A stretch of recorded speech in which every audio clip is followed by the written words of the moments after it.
Travolting presents The Fraser's Edge. Hosted by Jeff Sweeney and Stuart Elmore. Covering The Scout. With special guest, Ang Gardner.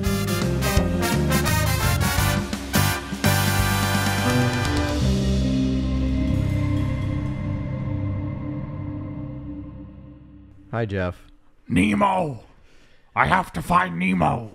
That is not even where close to Albert Brooks' voice. I really tried. What? It's Nemo! Okay, that's actually pretty good. I need to find my son! It's kind of close. It is kind of close. Well, I've already learned something new. I did not know Albert Brooks voiced Marlin. Fun fact. Yeah. Albert Brooks is my father. Oh, okay. Not actually, but... Brendan Fraser is mine. No, Brendan Fraser Diane is like Wiest is mine. Diane Wiest wasted in this movie. Yeah. Absolutely wasted. Truly wasted. Yeah. Well, hello, folks. Hello. Thank you for another coming to another episode of Travolting the Fraser's Edge, where we are going to talk about 1994's film The Scout. Thank you for suffering through our episode on In the Army Now last week. Oof. That 20-minute behemoth. That movie. If you haven't finished listening to it all at this point, I don't blame you. It's a really long episode. It's a whole whopping 20 minutes. No, it's longer than that. In the Army Now is like an hour. Isn't it? I think it's like 30 minutes. No, it's like 40 at minimum. We'll see. Okay, We'll see. You edit this. Okay, anyway, whatever. I do edit this. Yeah. All right, covering The Scout. Yes. We're joined by, in her third appearance, one step closer to the Five Timers Club, Ang Gardner joining us from Bolt and Gotti. I can't believe you guys asked me back, honestly. Who is in our You were my Five-Timers dad's Club? favorite guest on this show. Really? Yes. Oh my gosh. Yeah, he said you should have her on more. Wow. It's a shame my schedule is so busy. Mr. I'm really booked up. Sweeney. Wow. He said you were smart, knew what you were talking about, and had an interesting insight. Wow. Well, no pressure on this Did one, he right? agree about the dog should die bit? I was really don't hoping we fucking would not talk about that That on the this dog, episode. like, but No, the dog should not have died. How about we talk about the baseball movie that we have before? The Scout. We're not here to relitigate Bolt. sorry, like, you're right. We should not talk about a movie where a dog should have died. Instead, we should talk about a guy with PTSD trauma who thinks he's gonna murder his father. Yes. That's what we should talk about right now. Yes. I think this movie really suffered from the chronic syndrome of this script has been passed around one too many times. Yes, this movie doesn't know what it is. Yeah. That's the inherent problem. Which here. is a shame because it would have been a very good baseball movie. Yes. And there's barely any baseball in it. Yeah. I know. That's a There's real like shame. there's literally one game in this movie, and it's the final, or two if you count the opening, like Steve Nebraska appearance. And you notice that there really is no stakes involved in terms of the baseball conflict. Yeah. Because he's great. Like he's Yeah, like the he's perfect, good. He's the perfect player. There's no other anti-perfect player. There's no Owen Arkansas that he faces against who's equally just Owen as Arkansas. good. They should have had and it's a battle to the death. No, he's just a good baseball They player. should have had Yeah. Michael Rappaport come back from the opening. He should have come back and been like, "Hey, I don't know how to play baseball now. Here I go. I'm throwing a pitch or something." Holy shit, man! He's No, throwing- there's this fucking cat in my backyard. I definitely thought I'd already seen this movie because I recently saw Adam Sandler's Hustle, which is set up the exact same way. A disgraced scout finds a really talented player, in this case basketball player, in a Spanish-speaking country and brings him in, and it's like it's too much of a switch and he isn't able to keep up until he is. I heard Hustle's very good. Hustle was better than this, but I did not think it was fantastic. But also I think it was at a disadvantage because baseball is the perfect sport to make a movie about, and basketball is not. But they did the same thing where they brought in a bunch of famous basketball players and a bunch of famous owners of teams. Like there was a lot of money in that. Disrespect to Air Bud. Basketball can't be made a good movie. I'm not The saying basketball fuck? can't be made a good movie. It's I'm harder. saying baseball is the best sport to make movies about. Yeah, in like the pantheon of great sports movies, it is like disproportionately baseball. Explain this to me, guys. Watch this. I'm gonna 'Cause Google. I gotta be honest. Great sports movies. Well, Watch I hear this. you, but I really want someone to explain that part to me because Could I? Yeah, my predecessing thought is I think baseball's a boring sport. There, I said it. Get the I think fuck outta baseball. here. Get the fuck outta here. It is a It's the only boring good sport. It's to the watch only in good real sport. time. It's a boring sport to watch in real time, but Yes. it truly benefits from being Cinematically told. because you can Cut be around with. all boring bits. Am I talking? Yes. Okay. There's no padding, so you can see the players' faces. There's really distinct parts of the team. And it is slow so that you can have the emotional buildup. And it is also very much, it's not so much about timing. It is about the action you do. Like, it's not about making the shot, in under a certain amount of time. You're never going to run out of time. It's about being incredibly skilled in the sport.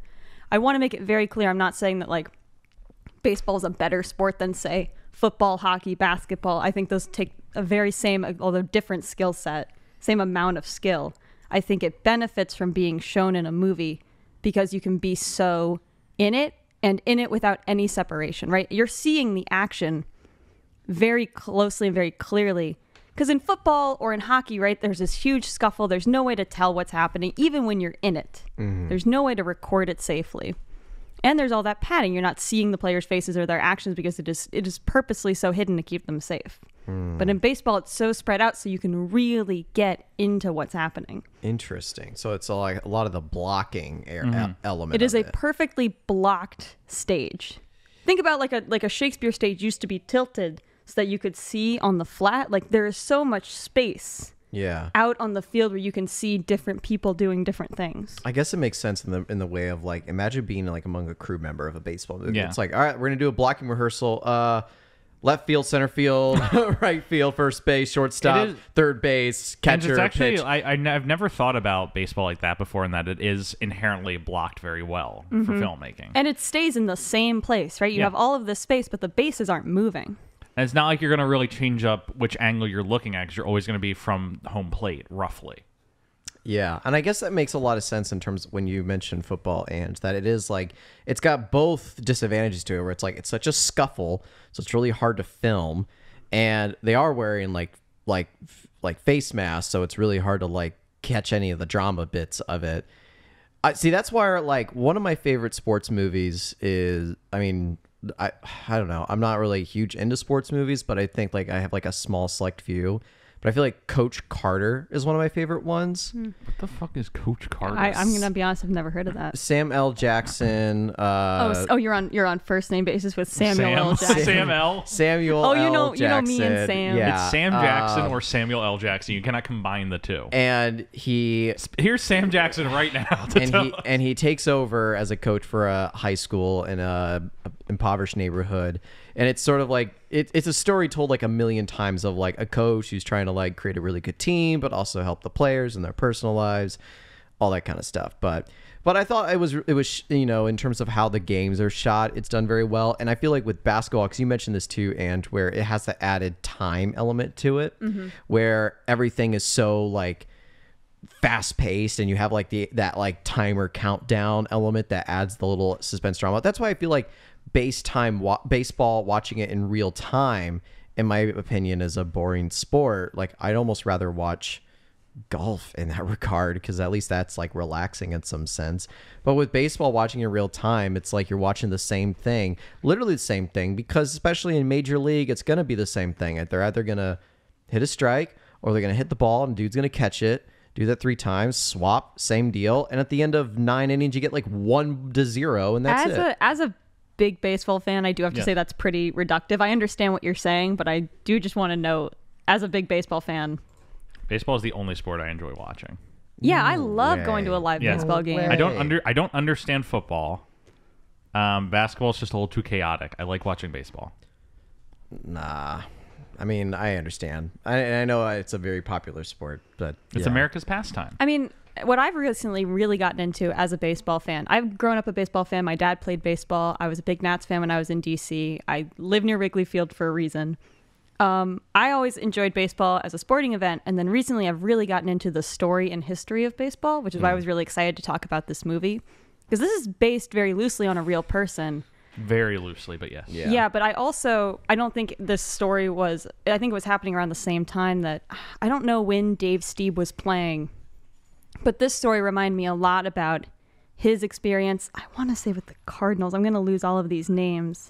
Can you look up Dave Steed for me? Dave Speed? Dave Steed. Steeid, I want to say. He was a pitcher and a very good Steve, pitcher. Yeah. Who was arrogant and kind of an oddball. And had this quest to pitch a perfect game, which is what Nebraska does at the end of this movie. And he keeps not being able to do it because he relies too much on his slider. It's a really interesting story about him overcoming his reputation and also kind of reconciling, practicing. He pitched so often and so hard, his bones shattered and reformed. Like he had bone chips floating around because of how consistently he pitched all the time. I don't know. I think there's a lot of really interesting stories in baseball. That's a much more interesting story than 1994's The Scout. Yes. It's a very common story, I think, which is I feel like this is really just hiding the troubled artist trope.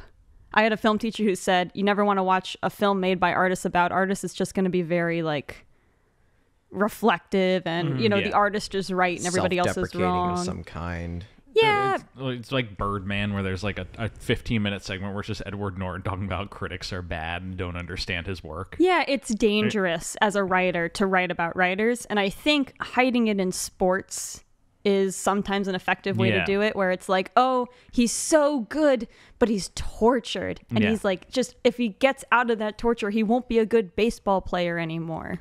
It's like, it's not about artists, it's about sports. So all the dudes will come out and see my movie.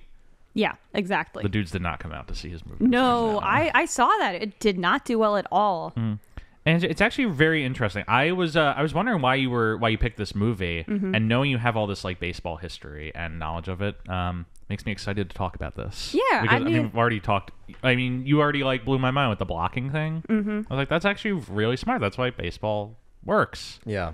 I mean, it would have made this movie much more interesting. If this movie was remotely about baseball. Right, which it's not really about baseball at all, which can also be fine. Yeah. A movie that's like surface level as like a sports movie, but in like 75% of its content isn't a sports movie. Yeah, well, that's what The Green Mile is, right? With Sandra Bullock. That is not about football. Right. That is about a relationship and a family. Like The Green Mile? Or is it The Green Mile? I'm sorry. That's the execution one. Oh, shit. No. Wait, that's not what I meant. That's not what I meant. The Blind Side. The Blind Side.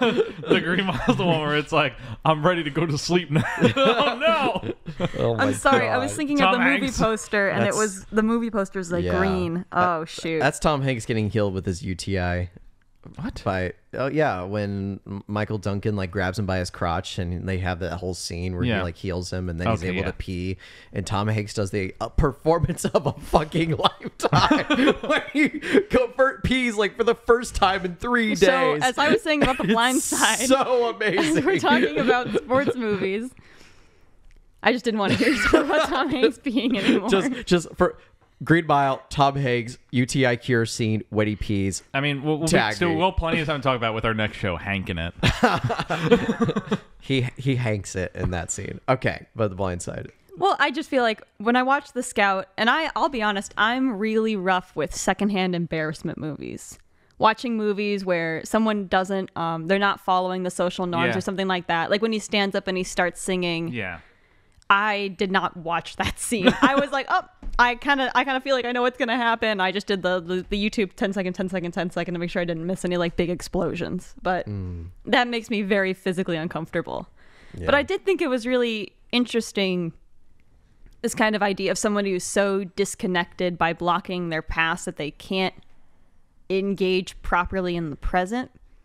I think I would have liked a little bit more respect paid to that. I felt like it was played a lot for laughs, and it was like, we just got to get him over it so we can play baseball, except maybe not, because then he won't be a good baseball player anymore. And I'm like, And then it turns out, no, he'll still be a good baseball player. Like, it just feels like there were no stakes at all in this movie. But I also feel like so much was happening in the therapist's office that we weren't seeing. That was a really interesting choice to not have us as the audience engage in that at all. I think they really wanted us to be seeing it from like Percolo's perspective, but I didn't like Percolo. I didn't want to see it from his perspective.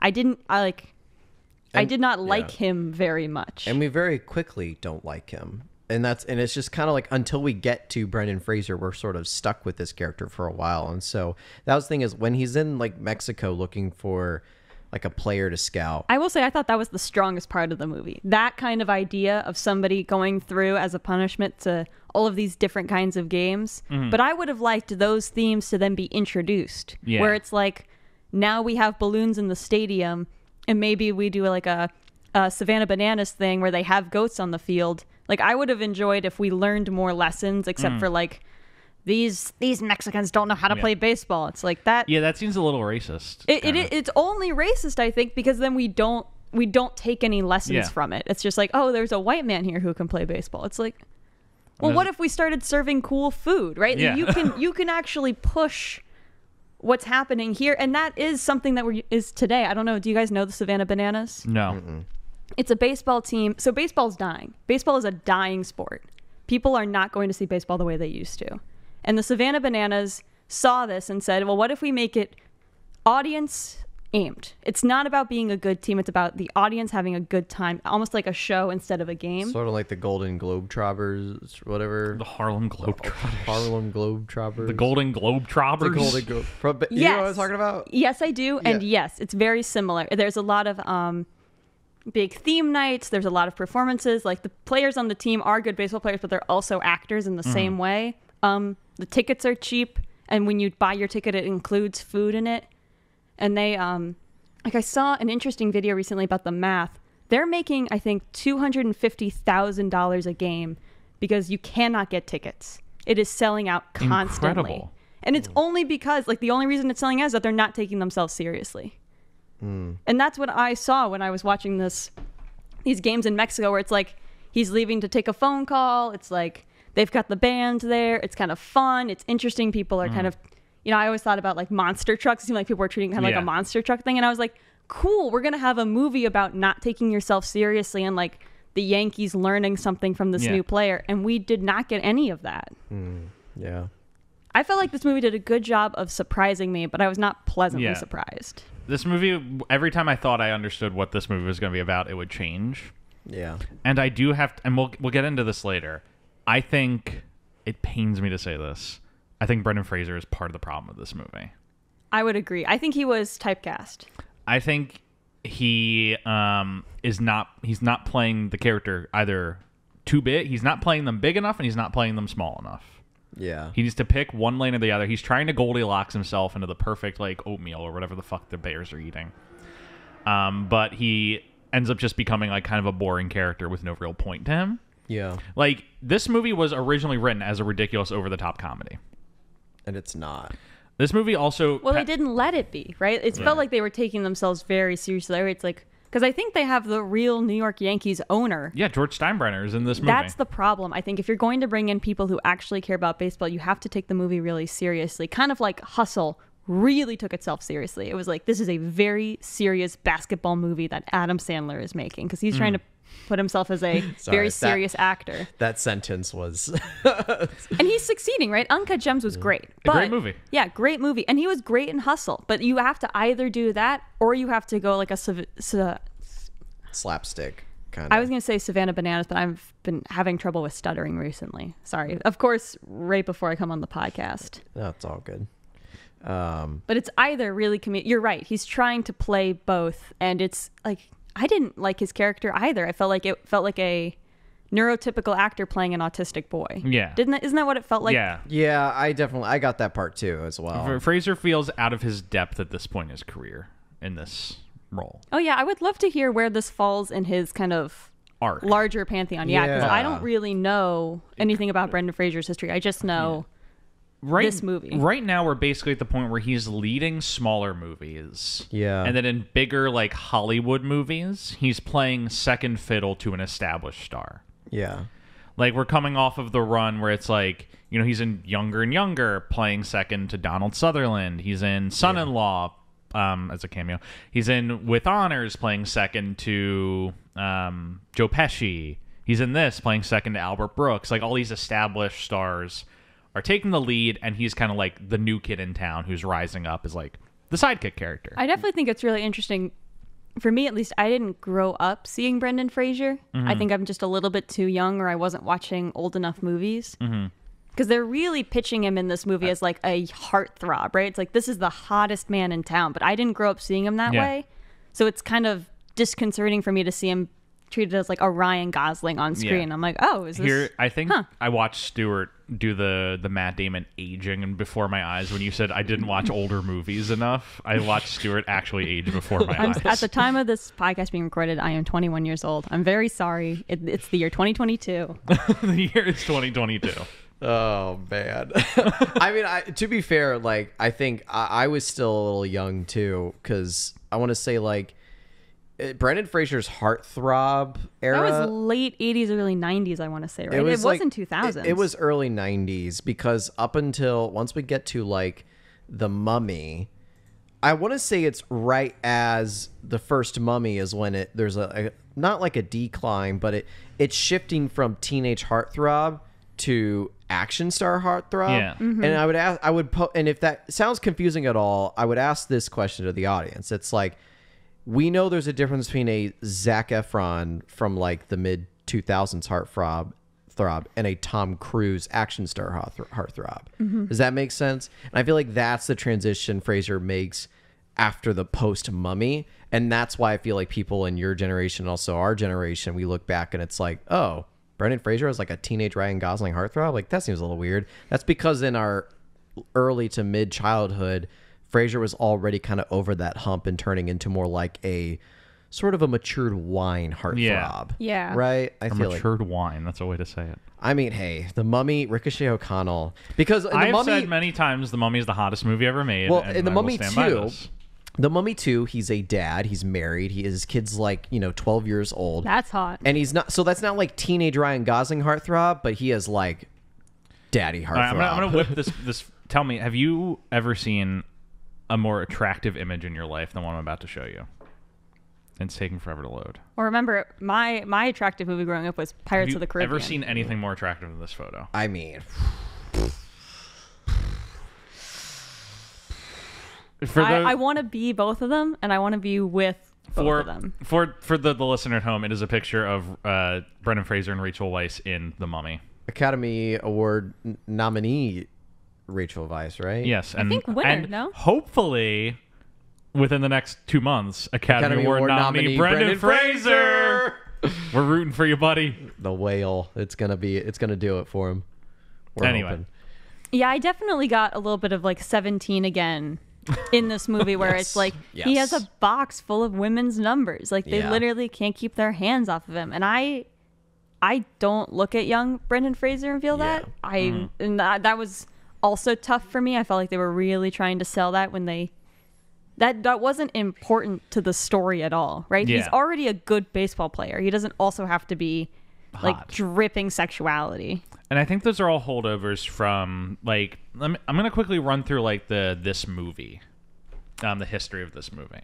Well, and just to cap on the whole Brendan Fraser history thing, because to tag on what you were saying, Jeff, like he's leading smaller movies while playing second fiddle. And he's leading smaller movies and like outrageous comedies. Yeah. Like Airheads and Encino. Because I think before this movie, I don't know if we're quite yet in like we're not quite in it yet in a different era, but I'd say he's like 1 degree above the title working actor. Yeah. That's the phrase. No, he's consistently working at this point. Yeah, because there was a phrase I was using before this episode where it's like he's sort of in the stage of just like a working actor, not like a successful actor, not like an award-winning actor, but an actor who's competent enough that casting and agents will like throw him out to jobs and he'll get an audition, he'll get a call back, and he'll get a few roles. Whereas I feel like we're starting to see a little bit of a difference here with, I feel like this movie with honors, younger and younger, even though that's really weird movie to throw out there in the mix. But where he's like almost now he's going from the working actor stage to like, oh, he's the new guy who's going to take up some of the old mantles of other white men. So New Kid in Town is a good way to say the New Kid in Town era. But yeah, that's basically where we're at with Fraser at this point in his career. And this movie it comes out. In regards to the production of this movie, I do want to quickly run through. Ange, I believe you also got some backstory on this movie. Oh, I'm on that Wikipedia page. I'm reading the IMDb trivia section. Oh, hell yeah. It is a fairly light trivia for this movie. Yeah. Well, all of the goofs were in the baseball scenes, which I also was kind of disappointed by. I'm like, really? We couldn't... Like, the sound of a wooden bat is the metal bat, and... I'm sorry. He's using a wooden bat, and it sounds like a metal bat. And to me, I'm like... Who directed this movie? Because I feel like they might have been... Michael Ritchie. What has he done? Michael Ritchie is the director of Fletch, which is a good movie. If anyone's never seen Fletch, you should go home and watch it. Why do I feel like it's a movie about, like, farting?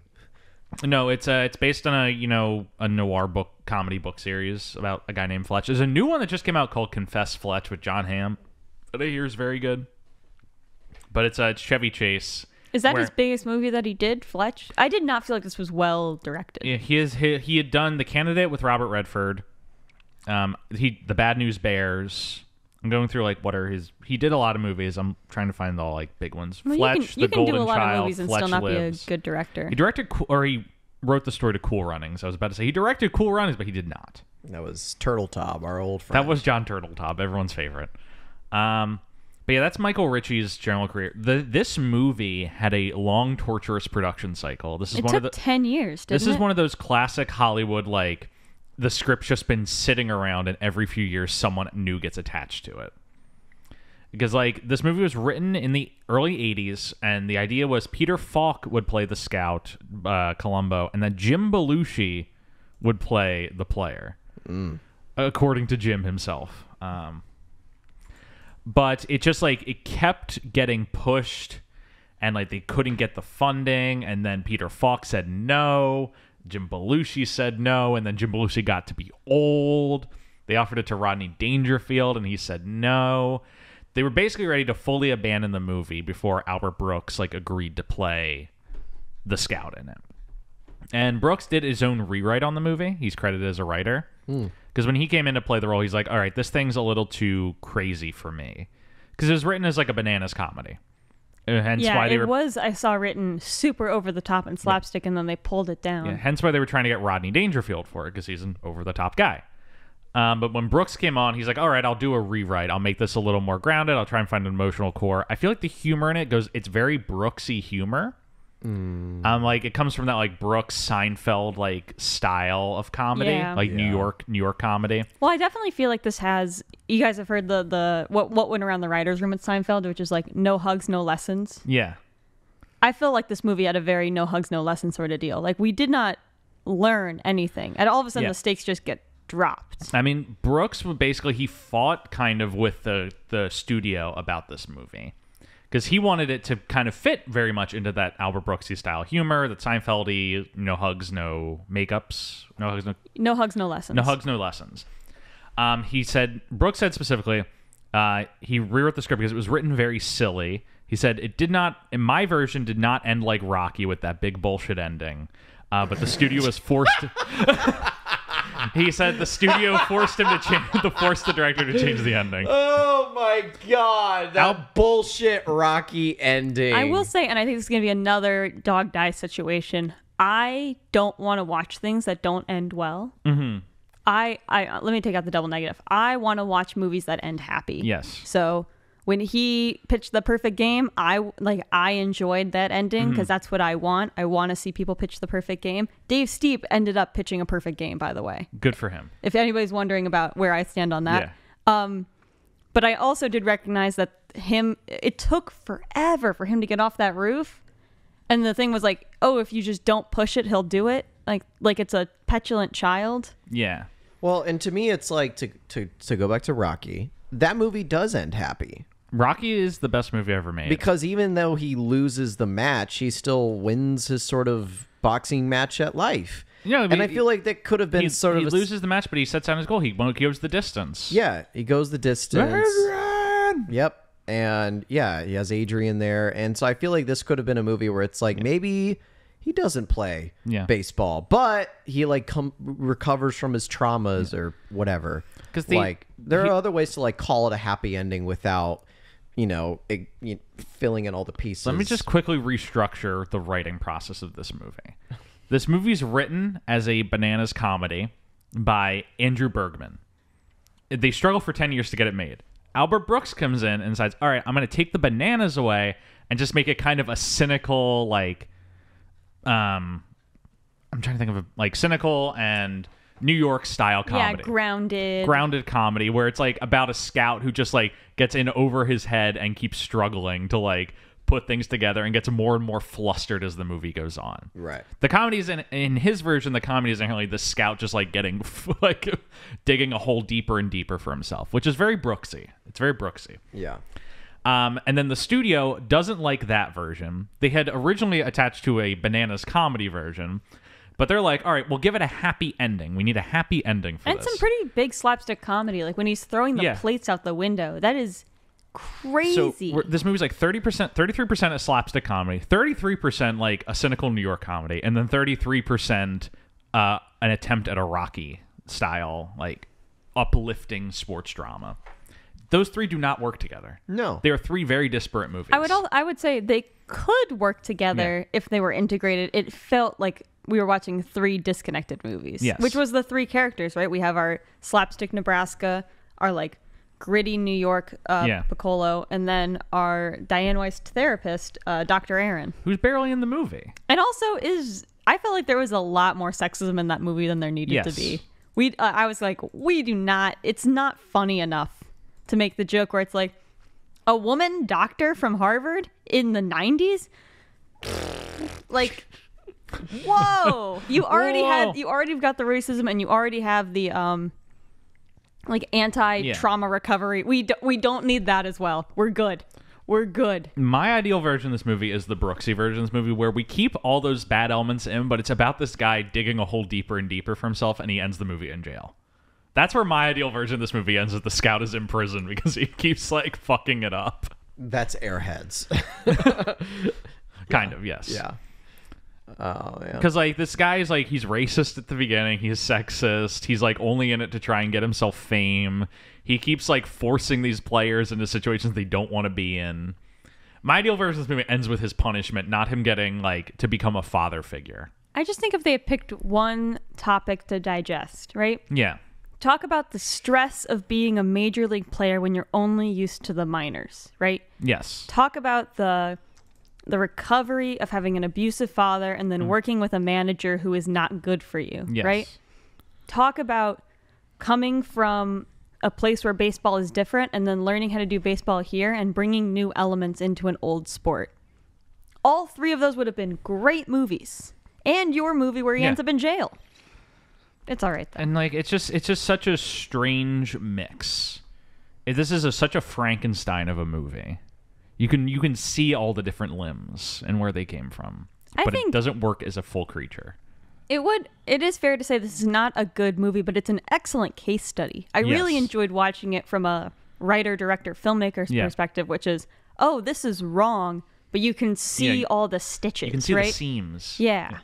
It's like watching the Rogue One of sports comedies where you're watching, you're like, I can see all the seams of when they reshot this and did this. Oh, can you see that in Rogue One? Oh, there's a part in Rogue One where she has a fully different hairstyle from one shot to another, and it's incredible. You can be like, oh, they reshot that scene.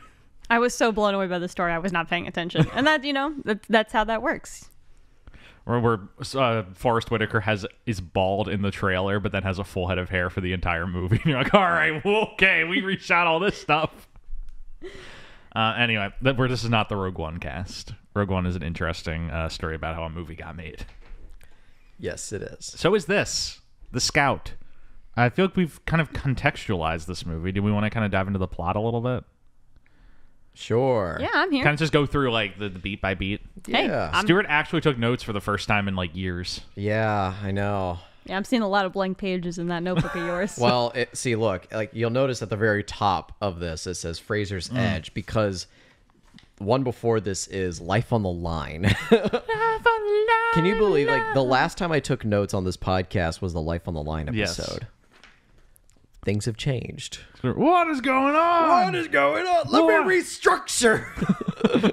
That was a wild episode. That was a great episode. I'm trying to think if there's anything I loved about the plot that we haven't talked I feel like about we've yet. summarized roughly like the skeleton of this. I feel like we can go a little more into like how like what happens and why we had the like.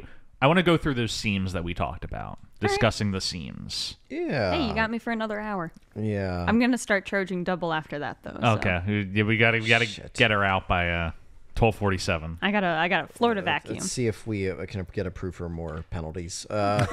So We work at movies, guys. so I mean, first thing I wrote down was the old violin style music intro, and I'm like, I thought we were starting at a farm in Oklahoma, Yeah, so and this- then cut to New The York score of City. this movie is done by Bill Conti, who did the Rocky movies. Yeah. Really? Yes, So and- they did want it to be a Rocky movie. Yeah, the studio very much wanted this to be a Rocky movie, That's which really none of the people interesting to involved me. in it wanted it to be. Right. Rocky works because they're trying to make Rocky. You can't tell people, hey, make Rocky, and they're like, we don't want to make Rocky. And you're like, well, you're going to make Rocky. And then expect the movie to be good. Yeah. Then we get Marlin from Finding Nemo at a motel watching King Kong. They call this King Kong bit back a few times. Yeah, this I felt like one too many. I There's a little like much Kong either in this. name the movie King Kong or actually align it with the plot of King Kong. yeah. Well, and it's like he's going to a place he's never been to before to capture an eighth wonder of the world. Yes. Like He's trying to okay, find his wonder. Like, we get it, Michael Ritchie. Like, we get it. It's one of those things where, like, there's all these elements that you can see working really well in a smarter movie. Yeah. Like, you can see this, like, this guy seeing himself as, I forget the guy's name in King Kong. Yeah, but who's like going I'm not into- gonna know, but I know who who's you're talking seeking about. out like this, who wants great, who like feels like they're inadequate in life. They haven't achieved the greatness they want, and the only way they're going to achieve their own personal greatness is to go out there and find something great. That's the essential like That's like the core of that character's arc in King Kong, and they're translating that onto Albert Brooks in this movie, where he's like, "There's nothing special about this guy. What he wants to be special about him is finding something special in the world." Yeah.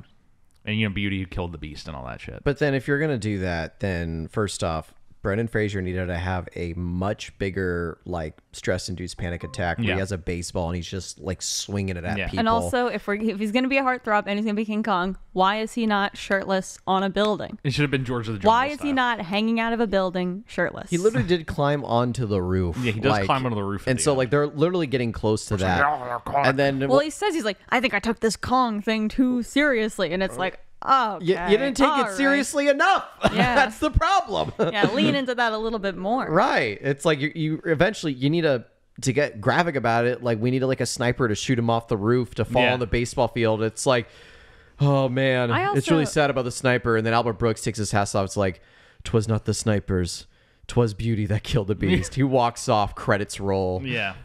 And like, yeah. Jack Black comes out. I also feel like if we're going to talk about the beginning of the movie, I think it's effective, but it's a very cheap way to make us relate to the character. And it's like we come in and they're watching a movie. Yeah. Because you're watching a movie. Yes. So you guys are the same. Don't you feel like you're him? Because you're also watching, he likes old movies and you're watching a movie. Yeah. And you must like movies because you're watching movies. Sometimes I feel like making movies for people who want to watch movies does not invite more people to watch movies. Yes. Not that we maybe need more people to watch movies, but I do feel like when I saw that, I was like, oh, it's going to be from his perspective and I need to relate to him. But I'm not a old white man in Yeah. the 90s and I'm having trouble attaching to this guy. And this is oddly the element of the movie that I was most attached to was the beginning with Albert Brooks, where he's like, he carries a single suitcase around and he opens up and he's a full kitchen in there. I want that suitcase. It's a good suitcase. How do we get our hands on that? He pulls out does like a I do want to burner. say he has two suitcases, one for clothes and one for cooking. Okay, he has two. And he has like a full kitchen in one of them, and he's like cooking whatever the hell he's eating in this hotel room, and he's watching King It's Kong. spaghetti with Is it marinara. spaghetti with? I also felt like totally dropped joke for him to break that out in Mexico. Yeah, he does. They When never he- see it again. We never see him going to a store being like, I just want angel hair pasta. And they're like, what the fuck are you talking about? And he's like, pasta. That would have been an interesting, fun Yeah. callback. I need Lost. pasta. He finds a pitcher Played by Michael Rappaport, who's like a devout, who's from a devout Catholic is that family. Michael Rappaport? That is Michael Rappaport. Stan Wow. right here. Have you guys ever seen the video of Michael Rappaport yelling at the cat? No. We'll have to watch that after. It's this. like someone just took a video of this weird cat in their backyard, and Michael Rappaport did a voiceover for it as the guy who's filming it, and he's like, "What's with this fucking cat? It's in my backyard. Oh my, get the broom." I mean, Michael Rappaport in Atypical, he's fucking great. And you know what? He did a great job in this movie. I thought. Like, He's I thought good. he was great. I thought that storyline of him lying and then him getting there and it's not what he thought he would be. I need the Lord. What the fuck is that? A fucking cat? Hey, don't fucking look at me like that. That's a weird looking fucking cat. For the listener, Yo, there's a stray cat outside. I don't want it starting a fight with Lucy. Lucy, it's okay. It's okay, Lucy. Don't worry about it. Ma! I love Michael Rappaport. There's a weird fucking stray cat. It's like grandma. Oh, you're never gonna get done with this podcast ever. I love Michael Rappaport. I just felt like we all had to watch that Okay, together. so Michael Rappaport is a Yes. freshman in college. Yes. From a devout Catholic family. Yes, which you know how we understand that Yeah. because he walks in the house and there's a picture of Jesus on the wall. White Jesus, no less. White Jesus, no less. I loved this scene so much because, like, all the other scouts are like, they're not going to let this kid leave college early. We don't get him until he graduates. I also thought that was really confusing because they may go out of their way to show like this guy's a good scout. He can identify a good player, and then he can do stuff that no one else can to get him on. And then he finds Steve Nebraska on accident. Yeah. He's like, I found Kong. Right. But like I do like the scene at Michael Rappaport's house, and you just kind of see how Brooks is like the smooth operator when he's in there, and he's like he wears a cross in the house, and he's like, you know, Babe Ruth, he was very Catholic too, very religious. His sister was a nun. No, it wasn't it. It was Mickey something. Oh yeah, Mickey Mantle. Mickey Mantle. It's And like, he's like- what was his sister's name? Also Mickey. But with an Mickey Elizabeth Mantle. Very She was famous a nun. nun. She was a nun. Famous nun. But he kind of like swabs his way into like Yeah. convincing the family to like let their son Yeah, let drop the- out of college. And because he's like, there will be a tutor in the dugout with him. It's like baseball players; they get like tutors, and they He'll just make you so know- much money. Oh yeah. And he'll be able to stay true to his religion. And because he kind of like coerces this kid out of like his comfort zone. But that also doesn't make sense to me because he didn't coerce the kids. The kid's like, I'd love to play. Yeah. I'd kill. And then he gets there and stresses too much. Yeah. And he freaks out, and he can't get out of the bathroom. Yeah. And it's the day of the game, and Al gets a call. He's like, "What do you mean you won't come out of the bathroom?" "Oh no! That's like that can't happen. That can't happen." So then he goes down, he talks to him, and we get the whole bit Because where that's he's the like, second time that's happened. The first pitcher he got, they mentioned early in the movie, is 61-0. The Yeah. guy can't pitch.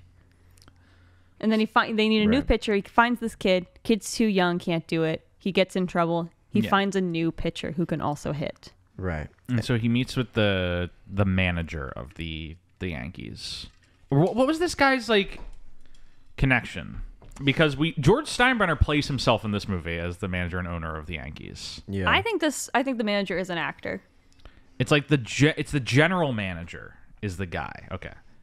Who's played by Yeah, if I remember correctly from Moneyball, like there's a manager of the scouts. Yes. There's a manager of the guys, and he reports up. And so it would be as if like Percolo doesn't report to the owner, he reports to the guy who reports to the owner. Okay. And that's why he's so nervous around the owner. Like he is not a direct report to him. He Yes. is one under. Because and this guy's played by Lane Smith, who Stuart we remember as the dad from Son-in-Law. Oh my God! Yeah. But Good he's callback. Yeah, he's playing the general manager, and he like The is mean manager. he's so pissed at Brooks that rather than fire him, he sends him to like. We I decided to recycle your contract, but another 50 cycles. I thought it was really funny that he was like, we're going to send you to Mexico. And then in Mexico, he's like, actually, you're fired. Because then they won't pay for his ticket back. Yeah. It was really Tried to abandon him in knife and twist. I don't think they mentioned that they won't pay for his ticket back, but Yeah. that's what happens. They're paying for him to do this, and then they stop paying him, Yeah. and he's stuck. It's very good. Brilliant. That's a brilliant move. It's a great scheme. I also feel like we didn't touch on that because that is a personal vendetta that then kind of goes away. Like, you Yeah. did not just fire the man and give him severance.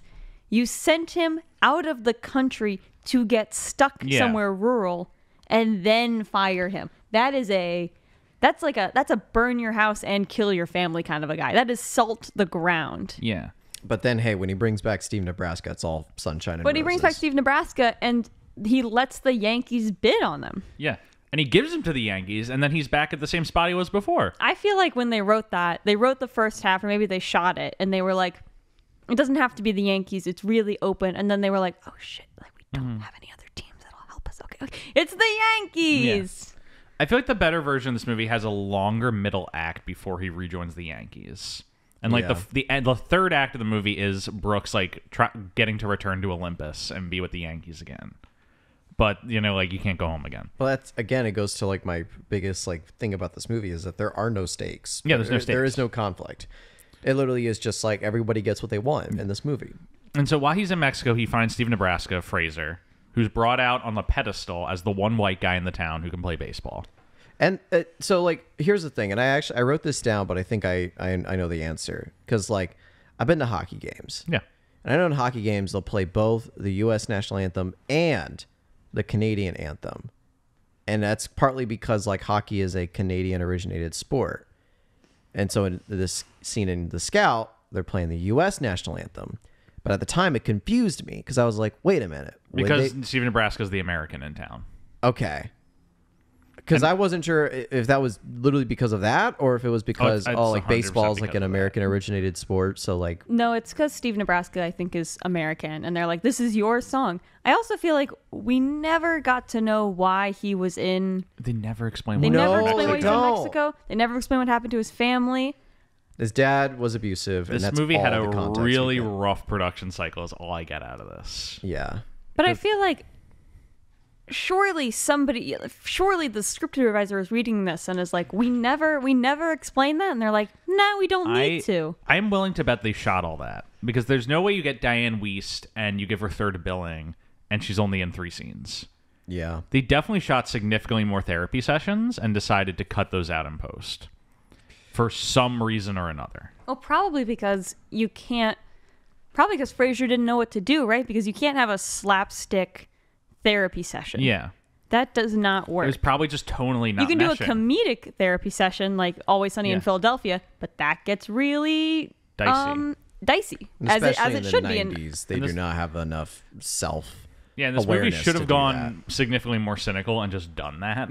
Like, just had these very fucked up therapy sessions. And that would have been cool. Or it could have done productive therapy sessions, right? Where you're actually like Yeah. learning and growing and you're doing the like the Rorschach Yeah. test. I thought that was really interesting. But I also feel like there's a long-standing trend in films to have bad therapists for Yeah. the plot. Where she is a good therapist, she's posed as a good therapist, but she breaks confidentiality. Mm-hmm. And she Yeah, lets him she be in the does. room. Yeah. Very There's- quickly. I've seen a lot of stuff about therapists who watch movies and we're like, it's really tough to explain to people what therapy does and how it works and how you are protected because movies will ignore therapeutic rules and HIPAA violations because it's good for their plot when it is in fact kind of damaging in the long run. Especially since a lot of like, especially modern depictions of therapists now, it's usually in a serial killer show. Yeah. Have you guys noticed that? It's like a lot of like the therapy scenes or anything like that. It's usually taking place in the middle of like either a series or a movie centered around a serial killer. Yeah. And it's always about I don't know if I agree with that, but I don't watch a lot of serial killer stuff. When I see therapy sessions, there's the new Steve Carell one with Donald Gleason, I think that's coming out on Hulu. There's You. There's also the Paul Rudd, Will Ferrell one. I think there's a lot of therapy in media, and I'm sure there's a lot of therapy in serial killer media. I don't know if there's most therapy in serial killer media. I think it would make sense if you're seeing serial killer media and noticing that the therapy in there is bad. I don't know if it's it's kind of on there, both though. ends. It's kind of on both ends where I feel like that's where, for people who are watching these shows and like they're not watching it obviously for the therapy element. It's that they start off watching like a show about a serial killer or whatever it is, and then there's a therapy session, and it's like, oh, okay, there's a therapy session, and there's like so many constraints about like what is happening, because especially like you as a prime example, like he literally goes to therapy because he thinks the therapist is sleeping with his girlfriend, and so he's purely going just to try to see if that's actually happening, and then it turns into this whole bit where he like kills the therapist, kills his girl. You know what spoilers you know what the best therapy in TV is? Sopranos. I was gonna say Modern Family. Or, very different takes. I will say, like, I'm not gonna say it's in everything, because if you watch the scene in Rick and Morty, right, where he, sorry to refer to Rick and Morty, I really only know this scene. The Pickle Rick scene. Yeah, that's a really incredible scene. Yeah. Oh, and I think BoJack Horseman does a good job of also engaging in therapy in a healthy way. I think, especially in the mid '90s, I don't know, that bugs me when I see that. It's like watching a doctor show, right, and they're just saying random words. It's like you can actually do the work to make it good very cheap. Yeah. Oh yeah. But you're choosing not to. Therapists and doctors in movies and TV are kind of an easy out. Yeah. Because like it's very easy to have a therapy scene where the character can open up about their emotions, because that's what you go to a therapist for. Right. And so it's like ultimate cheat code in movies of like your character needs to, explain their emotional state. They go to a therapist. Right. And like you think this movie's about to do that, and then there's just no therapy scenes. Right. So are we past the? I mean, there's a lot of stuff that happened in between. Stuart. Where like, because guys, do you want to know what my therapy is? It's looking at Brendan Fraser's hair. I was just about to say. He came out with that mullet, and I'm like, oh, Stuart, can I have a good one with this?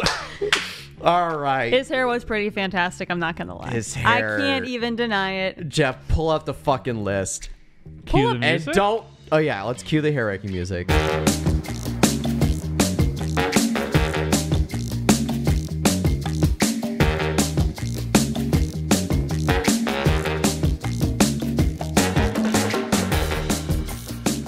All right, welcome to the hair ranking. Jeff, put that shit in number one.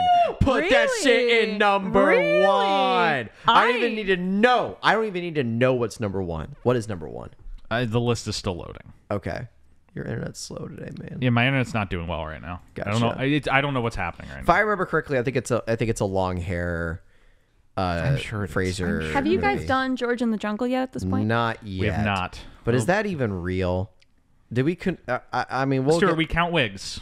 We do count, We count wigs, wigs. but We count wigs! But you know, the authenticity is part of the scoring process, Jeff. We count wigs. I'm just going to drink my little ice chai over here and listen to y'all argue. Yeah. No, the hair is really good. All right, there we go. I mean, it helps. It was good. It helps in the heartthrob. It's number one right now. I Is was School gonna say- Ties, which is dropping down to number 2. Yes. I was going to say, I was not, the hair was good. And, Brendan Fraser is an attractive man, but it is, it was kind of tough for me to have them be like, I have a box full of phone numbers. And I was like, you cannot have that just because of your hair. I don't know that. But I don't know. I'm not attracted to people who are so obviously kind of spaced out all the time. So I thought that was interesting, where it was like, this guy, people see him from far away and they just start handing him numbers. It was like, that taxi cab guy had you singing in his taxi cab the whole ride. Yeah, and he sang badly. And he was like, I want you to call my sister. It's like, do you hate your sister? Like, what's going on here? Damn. What is going on? Okay, bud. But to really quickly run through, so yeah, Al and Steve, they sign a deal. They're like, yeah, They got okay. $55 million contract with the Yankees. With the Yankees. But this was a weird one for me, because we never talked about what brought him to the therapy's office in this movie, and that is part of the deal in their contract is that he has to get like a signed document from a licensed psychiatrist to that he is a stable, sound mind to play. Yeah. Which, I mean, my message to the 90s. Do you know what your gun laws are like right now? Like, really? But we're gonna make people have a written note that they can play baseball. Yeah. It's a private company. They can do whatever they want. Oh my god. Yeah, it's a very strange deal. And so they go Well, to I wouldn't say it's that strange. He did pick up that reporter. Yes. He obviously is unhinged. And that's quite literally the word for it. He is blocking memories and is not connected to reality. He is unhinged. Hinged. Not a bad thing, but he is. Mm-hmm. And so they take him to the therapist's office, and the therapist's like, I'm not going to write the note. Yeah. He's not good to play. That also I felt like something that the movie didn't really talk about was he is so intent on making him play at all costs. I don't think we touched on how bad that is. Like, I think Diane Wiest at one point was like, you are not good for him, but then we don't do anything about it. She just lets it happen. She says he's going to see you as a father figure, and you need to know that he's probably harboring some very violent thoughts about his father figure. And Albert Brooks, in great timing, is like, does he have any problems with his uncle? And he walks out and he's opens like, the door, hey, Uncle Al. Uncle Al's here. But I think she does say, she's like, you're not good for him. Yeah. Which is true. He's not. It's enabling. Yes. And then we don't touch on that again. Nope. This movie either need to be more fucked up or more heartening. Yeah. I'd either need, you're absolutely right. Yeah. So then there's more business with Steve and Al. This is where the movie, I'm like nothing happens for like 40 minutes. Well, I was very much expecting someone to have a romantic relationship with the therapist, which is also, by the way, not cool and should not be shown, but I'm just, used to it at this point. I was like, Diane Wiest, the romantic interest. There wasn't any romance in this movie. But they totally set it up for there to be. At one point, Fraser almost has sex with somebody. Yeah, but that's someone's wife. Yeah, it's great. It's weird. And we didn't touch on that either. It's like you're going out to eat and to her place with this guy's wife who just got a stick. He's like, I didn't sleep with her. I'm like, there's going to be a rumor that comes out that you did. But there is not. He's like, you got to play it safe, man. You're a ball player now. Yeah, you can't get her pregnant. That's a man's wife. Oh my gosh. I do have a question because we're gonna get to the or we're done talking about the concept at this point. Can Brendan Fraser sing? Like IRL? IRL. I don't think we've ever seen him sing. Does he come from a theater background? I don't Could think we he does. find that out? Because I would love to know if they were like, we need you to sing off key, and he was like, I'll just purposely make it off key. Or if that's just how he sings. I looked up Brendan Fraser singing, and I'm getting nothing in response. I don't... Because he might be just like unable to hold a tune, which is like, God bless, right? Not everybody who acts should also be able to hold a tune. But I would have cast a Broadway actor, right, to do his role. Like, I think Matthew Broderick would have been perfect for this role. Because then when he's singing all the time, it could be bad and then become good. Like, I kind of thought the singing was going to play more of a part of it as well. There were just a lot of elements in this movie I didn't feel like got touched on. I just realized, I said Brendan Fraser can't sing. We've never seen him sing. We just covered Airheads, where he sings death metal. Is that really him singing though? I think so, because he just does like the here we go. Like, he doesn't actually sing in it. I don't think he's like a singer at heart. Do you guys agree with me though that Yes. Matthew Broderick would have been perfect? When did War Games come out? War Games was not too far before this. Yeah, so he would have been just the right age. He would have been just the right. I mean, he's not heartthrob built. Yeah. He's kind of on the shorter side, right? Matthew Broderick's like what, 5'8", 5'6"? I actually think Matthew Broderick would have been better in this role than He Fraser would have been is. fantastic. Like, this is kind of a Matthew Broderick shoe-in. It would have been a perfect, I felt like, subtle acting. And this is not to say that Brendan Fraser is not a good actor or would not have been good in this role with the right direction. But I think if they were going to have the script the way it was, I would have gotten someone really good and well-trained and musically trained behind it, so you had more options. And Fraser, and Matthew Broderick plays unhinged. Like, there's something off about Matthew Broderick. There can be when you want there to be, but then there can also be this like smooth charisma that we know. Because he's killed people, and like he lives. Like, anytime you see Matthew Broderick, like, all right, there's something a little off here. There's a little haunted. Matthew Broderick's killed somebody? Yes. King. They must have deserved it. I'm a big Matthew Broderick stan. I'm sorry. He was. I can't remember the exact circumstances, but he has killed people in a car crash. On purpose? He crossed into the wrong lane and collided head-on with a Volvo. The driver, Anna Gallagher, 28, and her mother, 63, were both killed instantly. He was on a secret vacation with Jennifer Grey. Let me see. Is he like under any influence of any kind? They never found any like he was not under the influence when tested. He was charged with careless driving. Faced up to 5 years in prison, but obviously didn't serve them. Yeah, I mean that's just he accidentally killed 2 people. Yeah, I don't know if having that sounds like a DUI situation. I don't know if drunk driving and killing somebody makes you have something a little bit off about you, but I do think. Well, I think just like there's a little bit of like he's a little haunted by that. I'm sure he at is. this point has he killed somebody by Yes. 1995? Yes, he killed someone 8 years prior. 8 years prior. And, like, oh my God, he was young. Yeah, like Matthew Broderick, like in every movie he's done since Ferris Bueller, there's something a little like haunted about him. And I think that's would have been perfect for this character. Yeah. I think Matthew Broderick, he would have slayed. He would have slayed so hard. Even in The Lion King, there's something like haunted about his performance because he's living with the guilt of having killed 2 people. I think you're drawing a lot of red yarn strings that you don't need to be drawing. I do think you're right. He would have been perfect for this role. So one of the contingent deals in their $55 million contract was that Steve wasn't gonna start playing for them until the next season, unless the Yankees got in the World Series. Yes, and of course, as soon as I said that, we're all thinking the same thing. Okay, so they're gonna get in the World Series this year, and they all keep saying like, "Oh, it'll never happen. They'll never get in the World Series." Well, that also confused me because then like the rest of the team is that good. Why do they need a pitcher like him if the pitcher got them to the World Series? Mm-hmm.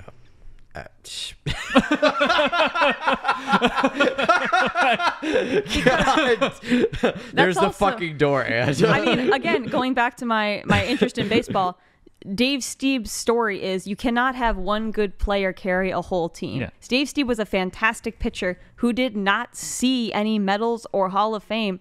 He did not have a good team. He just didn't. Yeah. Or the it was the Baltimore Colts versus the Pittsburgh Steelers in Baltimore 2003. Colts. Yeah. It's before the move. Before the move. It was right before the move. And it was the last game before the move. For the Indianapolis Colts. There's a really interesting story about that game. But they had one good player on a not great team versus a really great team. And even though the story should be that the one good player wins, he didn't. He got totally pummeled. Because it's a team sport. So I think I kind of thought that was unfair. That's like, this is a World Series winning team that now has this, who doesn't even need this pitcher to win the World Series, that now they've got him. Mm-hmm. Mm-hmm. Like, why would you pay $55 million for him? I would have cut him. Yeah. If we were like, oh, we got to the World Series and now he's going to pitch, I would have been like, man, do we need him? Imagine being that pitcher who got your team to the World Series and they're like, yeah, we're going to bring this mentally unstable guy from Mexico. But hey, he can throw and hit. Am I right? He can't. I mean, it is incredible to have somebody who can throw and hit. Yeah. You should not be able to pitch 106 miles an hour and be able to hit a home run. That also was kind of, I don't even think the guy it was based on was like that. Yeah. Even though the same guy, right? The guy he's based on did break the radar gun. He could pitch at that speed. We don't have the recorded speed because he was that good. And he did have the same kind of alcoholism, trauma problems. He did feel kind of superhuman, and I thought that was a little unfair. He's Kong. Yeah. I was like, you gotta give him a weakness. Because, right, he can't have all that and be incredibly hot. Like, and be like, oh my God, he's such a teenage heartthrob, he's sleeping with other men's wives. It's like, oh, okay. He has ill-defined trauma. That we're not defining. I mean, and I know we touched on this a little bit, but that the Tony Bennett scene was good. Great. Yeah, I wish I could watch it. I was just physically uncomfortable. Well, that's what I mean. It's like in what it wanted to accomplish, that secondhand embarrassment vibe. Because I agree 1,000%. It is very like cringy to watch, but it's doing it very well. Like, this movie did not need And to see where Fraser does Fraser it well. beefs with Tony Bennett, but I was so fucking here for does it. it very that might have been the well. best part, because then at the end when he comes up, he's like, are you going to sing my part for me too? And everybody's like, everybody wants to talk to Steve Nebraska. I'm like, that's pretty good. I did like the pitch of like, nobody knows what's happening, and so it's all being framed as good, like the helicopter picking him up and descending him down. I thought that was really interesting about how you can play those behind the scenes games. There's so many elements of this movie that I like and would have been in a great movie, and then the movie itself just doesn't land. Well, this is another reason. It does not land the chopper on the field. This is another reason why he should not have played, because if we're going by this King Kong, eighth wonder of the world, turns into a monster, and we eventually have to like realize that he can't fit into this universe of machine and man, he should not have played baseball. He should have like walked off the field, and the sports commentators announcing it's like, I guess it might have been like the stress and he couldn't play it. And then that's when we get the Jack Black line of like 'twas beauty who killed the beast thing. If that's the vibe we're trying to go for, then he should not have played the last game. Yeah, this movie doesn't have, as Albert But it still Brooks could have said- been a happy ending. As Albert Brooks said, it did not end. It should not have ended like Rocky with Or that it's big like bullshit ending. or maybe it should have been like I guess the coaches didn't want him to play with all the stress, and then the Jack Black line is, it wasn't the coaches, 'twas his father that slain the beast. I don't know, because then he walks out without I like Brooks. Jack Black just That would have walking in been this movie. awful. That line would have been bad. But you know what I mean, where it's Yeah, I like do, I do. he loses baseball, but he gains a father, and that sort Yeah, of when he thing. was But said he like- gets a father and baseball. It's like, would gets everything he you wants. would you still be my friend? It's like, yeah, no one's gonna want to talk to us after this. That I think would have been a fun ending if Yeah. it's like Oh my if he's gosh. playing on a he's playing for the, I think it's the AA championship, whatever's below Yeah. the minor leagues. It's above college but below the majors. Or maybe right below, and like he's pitching like that. It's like he could go up to the majors. He's like, nah, he's not interested. He just wants to do this. Yeah, That would have been. I think that would have been a fun ending too. I don't know. I agree. Again, I'm picking this movie apart. I didn't enjoy it. Like the base of a movie is, does it get made and is it fun to watch? I was fine with Yeah, it was both. fine. Yeah. Got the job done. I wrote down a lot of other notes, but the last thing that I really just want to mention, and I don't know if we have more to talk until we get to our final thoughts, but when Steve walks away from the national walks off anthem the field. and he goes into the dugout, did you see who Yeah, he the assistant passes? coach. The assistant coach, J.K. Simmons, ladies With and one gentlemen. line, one shot in this movie. One line, one J.K. shot. Simmons was in this movie? Yeah, Yes. He walks off the field and he walks past the coach and he's like, I'm just going to the dugout, and the coach turns to him and is like, okay, and it's J.K. Simmons, and that's his he's the last person in the credits of this movie as assistant coach. This was like before he popped off. He's just literally like a working one-line day player in this. King. Copy that. It's so funny. So funny. Okay. The only thing funnier than that was the extremely CGI helicopter. Yes. Which was like, it's mean, like, wobbling. Maybe it's a safety thing, maybe it's a budget thing, but like the movie didn't really scream its budget to me at any points, and I thought, okay, this is the one time that maybe they actually land a helicopter in like the Yankee Stadium. But instead, it's like very wobbly CGI And helicopter. they didn't need a helicopter. No, They could have written anything else. It's like he's gonna fly down on a paraglider. It's like, oh, cool, let's get a like. They could have literally lowered the ladder down, and the top of your frame line is where the ladder cuts off, so you He don't gets see on the the ladder. helicopter. Cut to a shot of just the helicopter in the air, which could have been done anywhere. Or you can buy that footage for very cheap. yeah. Oh, also, when he's standing on top of the thing in the Yankee Stadium, it's the LA skyline behind him and not the New York skyline. It's so annoying. Why? Why They would you filmed this at film that on Dodger Stadium. location? Oh my This whole movie's gosh. about the Yankees, and they film at Dodger Stadium. Yeah. Like they've got Yankee Stadium for most of it. Why wouldn't they just film it at Yankee Stadium? It's one night scene with 2 actors. Would have been fine. But then, yeah, so everything gets all better. Like, Steve and Al talk about it, and he's like, okay, you don't have to pitch if you don't want to. And he's like, really, you won't get mad at me? It's like, no, I won't get mad at you or whatever. It's like, actually, Al, I think I want to do it. I want to go and actually pitch and bat and all that stuff. He's like, okay, cool. I think that would have made more sense if we got the therapy sessions. I think if we Maybe. had gotten that context, that would have made a little more sense. But certainly as it was, made no Purely sense. speculative, but maybe. But, like, and then, yeah, he pitches a no-hitter and bats a few home runs, and they win the first game of the World Series. And that's the movie. That was the least believable part because I don't think the Yankees have won jack shit ever, right? Like They've when was never won a single game. when was the last time the Yankees won a World Series? Can I get that piece of info from you? Probably like 3 minutes ago. Okay, the Yankees won the World Series. Oh, God. My thing keeps dying. Oh no! Sorry to put you on the spot. Looks like the Yankees have won the World Series in 2009, 2000, 99, 98, 96, 78, 77, 62, 61, 58, 56, 53, Oh, so wait. 52, 51, Wait, 50, wait. 49, 47, 43, 41, 39, 38, Thank you, 37, Jeff. 36, Hey, 32, Jeff. 28, Jeff. 27, 23. Hey Jeff, can you give me the numbers around 1995? 96, 98, 99. Can you give me what's before that though? 'Cause this movie- 78. Yeah, so they had not won anything. They had a in 20 scout-themed years. comeback. They did have a scout next themed year. comeback. So they won the World Series 3 times in a row right after this movie was Yes. made. But right before this movie was made, it had a had not. 20-year nothing. Yes. Okay, so that does put the movie in some context, right? Where it's like, The Yankees are down and out.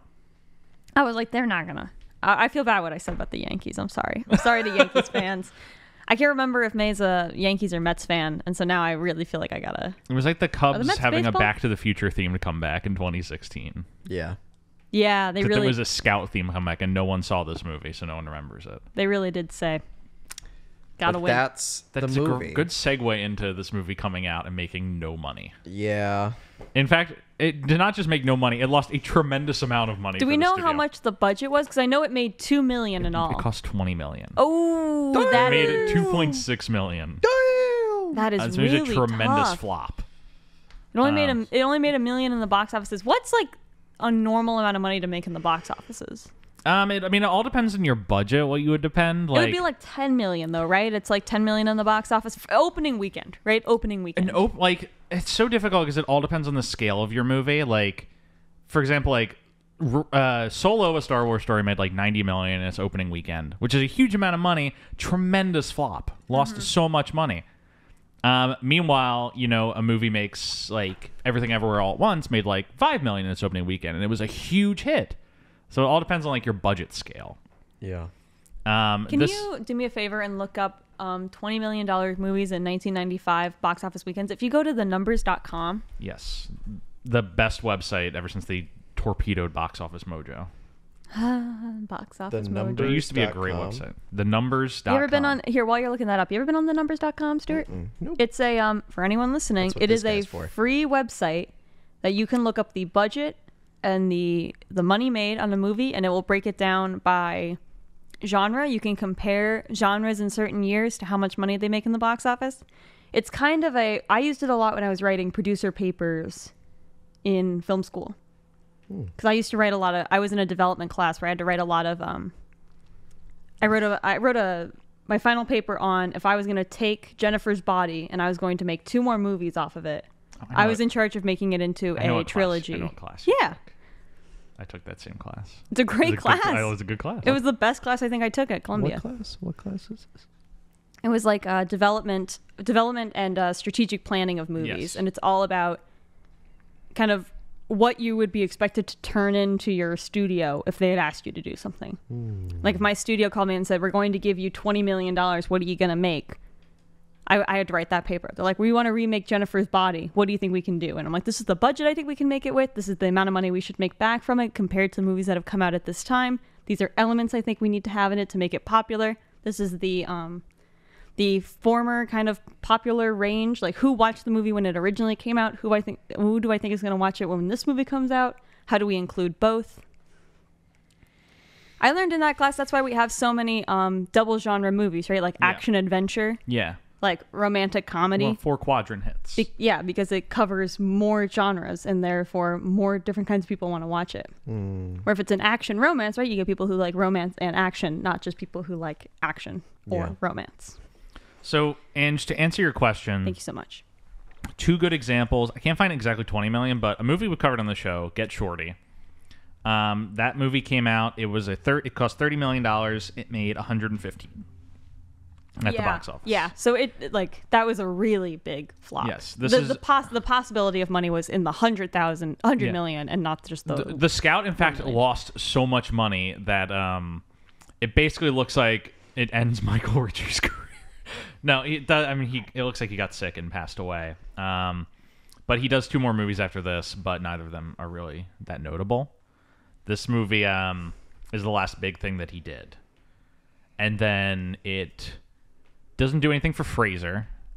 He'll cut his check and leave. He's fine. It's an under the radar movie, and Fraser really doesn't do anything else of note for a bit after this. Oh, he has a little bit of a gap. He has a big gap until George of the Jungle, I'd say.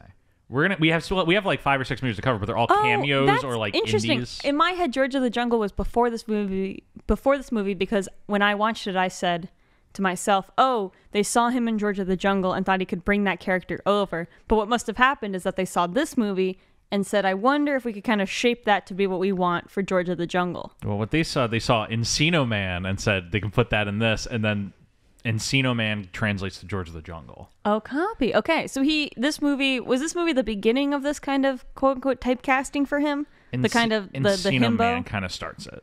Is Encino Man before this movie? Yeah, Encino Man was one of his first movies. Okay, so it's Encino Man. That led to this. This leads to George of the Jungle. His career at this point is him trying to be in like more intelligent movies and being typecast somewhat as himbo performances. He does a great job. Which we've talked about in a few episodes, so I don't want to get too much into it. Copy. But that's basically like where he's at right now.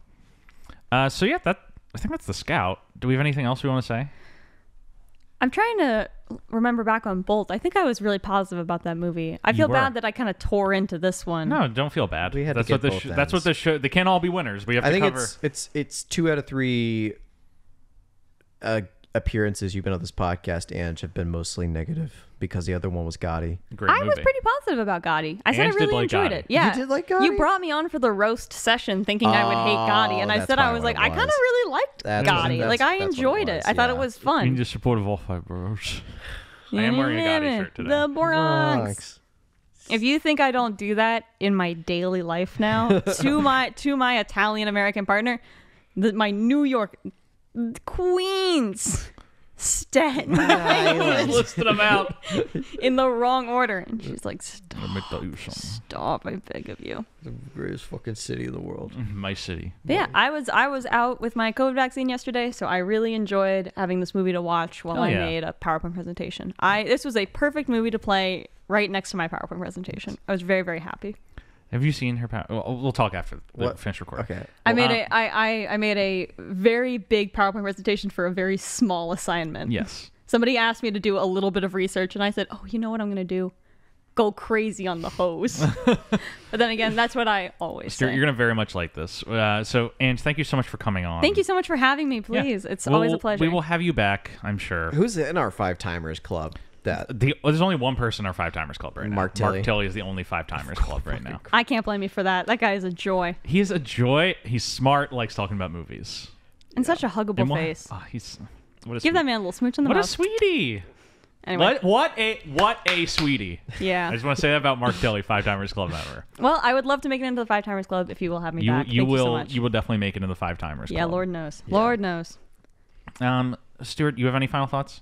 No. Or you want me to just well, thank you folks for listening to our episode on The Scout. I feel like we had a good conversation. We really explained this movie and its problems. Yeah. So thank you so much for listening. Please remember to rate, review, subscribe, whatever platform you're listening on. As a reminder, we are available on Spotify, Apple Podcasts, Google Podcasts, and YouTube. You can find us on Twitter or Instagram at TravoltingPod. You can pop to our Reddit, r/Travolting, TravoltingPodcast@gmail.com. If you'd like to email us anything, find me on Twitter at Jeff W. Sweeney. Narg. And anything you want to plug? Yeah, my Instagram, although it is not baseball themed, is Ang Gardner Art. A good bit right then would have been like, my Instagram, though it is not baseball themed, is at MLB official. Yeah, my Instagram, although it's not baseball themed, is baseball for life ... for life ... for. And as always, special thanks to Rebecca Johnson for our graphic design and Michael Van Bodegum Smith for the theme music that's taking you out. See you next week, folks, for our episode on The Passion of Darkly Noon, joined by Cole Bradley. Woo!